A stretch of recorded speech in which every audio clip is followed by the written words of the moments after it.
To make sourdough bagels, start out with 300 grams of 100% hydration sourdough starter that's been fed.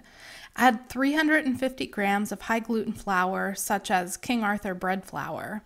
Then add 28 grams of milk or heavy cream powder, 16 grams of brown sugar, 10 grams of salt, and lastly 120 grams of cold water. Mix this until it's smooth and almost rubbery.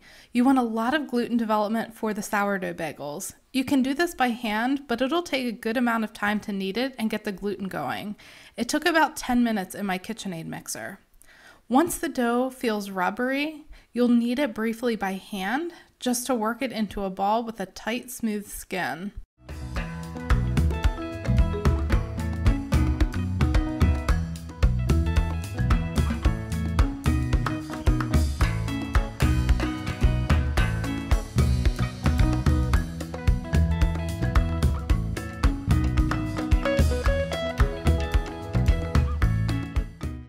Cover loosely and let it rest for 10 minutes. Now it's time to divide our bagels. Split the dough into 8 pieces. You can weigh these out if you want, but I just eyeball them. I find that they get close enough, and having the one piece of dough instead of pieces of dough that are mashed together to get the right weight end up making a nicer looking bagel. Form each of these into a ball, set them aside, cover them again, and let them rest another 10 minutes.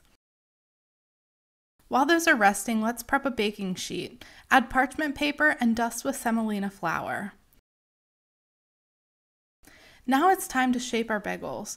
You can do this 2 ways. Roll the dough into a cylinder about 8 to 10 inches long without tapering the ends.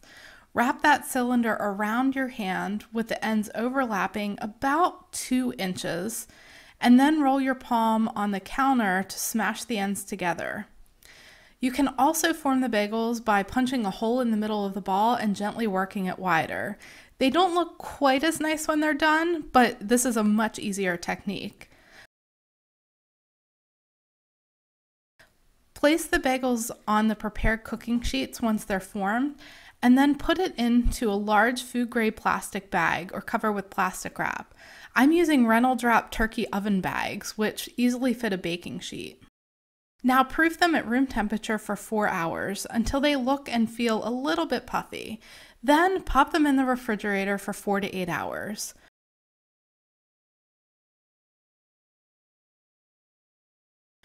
Once your bagels have proofed long enough, preheat the oven to 425 degrees Fahrenheit and put on a large pot of water to boil. Remove the bagels from the refrigerator. Take off the plastic bag and set them to the side on the counter.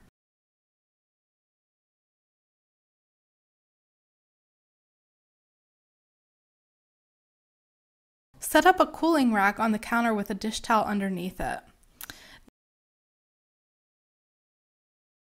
Now take those bagels, dust off the semolina, and put them on the cooling rack.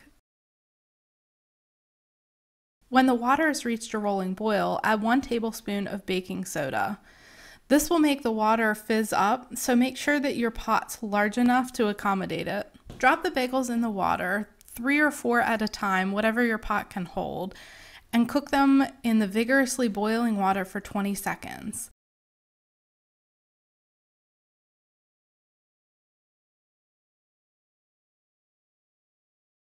If they float, flip them over after 10 seconds so they get evenly boiled.